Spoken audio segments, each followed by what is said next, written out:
Hey everyone, I'm starting a new series. I'll be working on a task list Ruby application where it will start with some refactoring sessions, but later on I would like to evolve this application into maybe a useful task management system. This is taken from a code refactoring kata from Confluence organization, so thanks to them for providing this. It's mostly designed to be a refactoring exercise. The application is a typical command line application where we can list tasks, embed them into projects, and mark them as completed. So something that probably each of us at some point tried to implement or has implemented. But today I would just want to show you one small thing, and this thing is related to the fact that this repository came with Rspec tests. And I would like, before I grow the test suite, because that's probably one of the first steps, I would like to refactor or actually port it into minitest because that's what I'm more familiar with. Why I think minitest works for me better than Rspec is probably subject for another video. So for now, I just want to show you my approach, how I how I make minitest port and then get rid of Rspec, hopefully. First of all, the specs are working. I've just run the test accidentally, so because I have this habit of Control R all the time. Okay, the gem is installed. Now we can create a directory called test because that's the convention.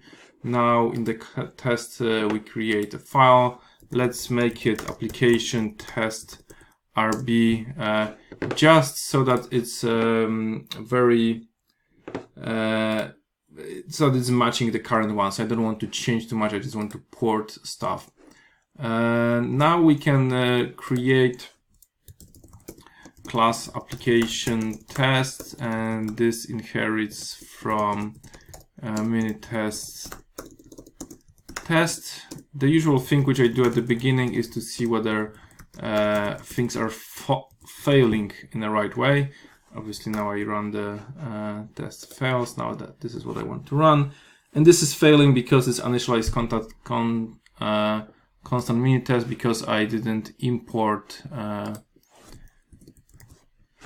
the right thing from the library. Require minitest auto run. So did it actually run? Minitest is there. Gem file shows minitest. Application test RB require minitest run. I'm not sure what's the problem yet.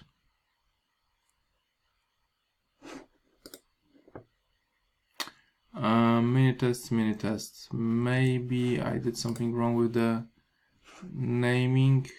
Yes, of course, it's not this, it's this. Okay, sorry about that. Okay, now it fails. If I make it true, it should pass. So now I can rename this scenario to works, remove this one, and start porting, so copy and pasting code. Let's start from the top. We want those three things to be copied and pasted. I will just make sure it runs after each part. Is this works? Okay. Yes, and now probably we need this if it's used, and it is used, so let's put the global declaration in there. Now around each is in minitest we don't do, at least I don't do around, I do setup and turn down. That's the typical idiom from minitest. So I want this actually I want this part to be in the setup part. So and then I want turn down. Turn down is called after each scenarios. So that's exactly what is the intention here with Rspec, and I hope this will get the same behavior. Now there is another after each. It's not around, it's now after, where we do such things. So it means that I can extend the turn down. Let's try to run it. Invalid next. So yeah, because that was part of the block and here it's part of the method, so we can make it like this, and this should be fine.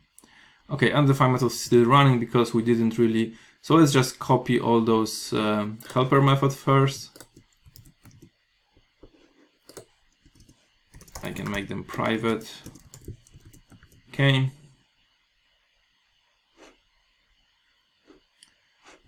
Right, now there are some other failures, but I think those are mostly related to the problem that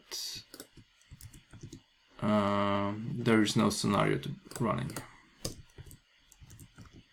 And now if I run it, it fails undefined method expect because Rspec is using expect. So actually what we want here is assert equal expected and actual. That's the minitest approach. And now we have this thing running, and it's so I can remove the specs, and this should still obviously work. And in the gem file, I can remove Rspec, and it still should work fine. Yep. So that's my first step is finished. The application is tested now using minitest. It's just for my convenience. This is not part of my philosophy here to convince you to switch to minitest. It's just for my simplicity. Okay, thank you for watching, and come back to the later episodes. There will be more about how to implement this simple task list application, how to refactor it, and maybe extend in with some new features. So don't forget to subscribe to the YouTube channel. It will show the video later in your list of videos. Thank you and see you. Bye.